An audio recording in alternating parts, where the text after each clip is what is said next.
আসসালামু আলাইকুম সবাইকে। আপনি যদি অনেক বিপদে থাকেন, বিপদগ্রস্ত থাকেন, সেই বিপদ থেকে একমাত্র আপনাকে আল্লাহই উদ্ধার করতে পারে।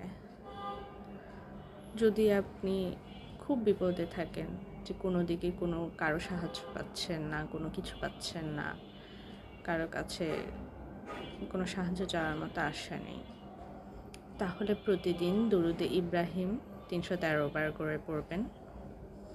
চেষ্টা করবেন আস্তাগফিরুল্লাহ, ইস্তেগফার প্রতিদিন ৫,০০০ বার পড়ার জন্য। যদি ৫,০০০ বার না পড়তে পারেন ৩,০০০ পড়বেন। এর চেয়ে আপনি যত বেশি সংখ্যক পড়তে পারেন তত আপনার জন্য ভালো। এভাবে অন্ততপক্ষে ৪০ দিন কন্টিনিউ করার চেষ্টা করবেন। তাহলে দেখবেন আল্লাহ সুবহানাহু ওয়া তাআলা আপনাকে এই বিপদ থেকে ইনশাআল্লাহ উদ্ধার করবেন। আর এটা মনে রাখবেন, সবসময় আপনি যখন আল্লাহর দিকে ২ কদম এগিয়ে আসবেন, আল্লাহ আপনার দিকে ৫ কদম এগিয়ে যাবেন। আল্লাহ ক্ষমাশীল, আল্লাহ রহমানুর রাহিম।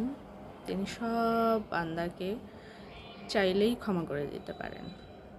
সদকায়ে জারিয়া হিসাবে ভিডিওটি শেয়ার করবেন আর পেজে একটা লাইক করবেন। ধন্যবাদ।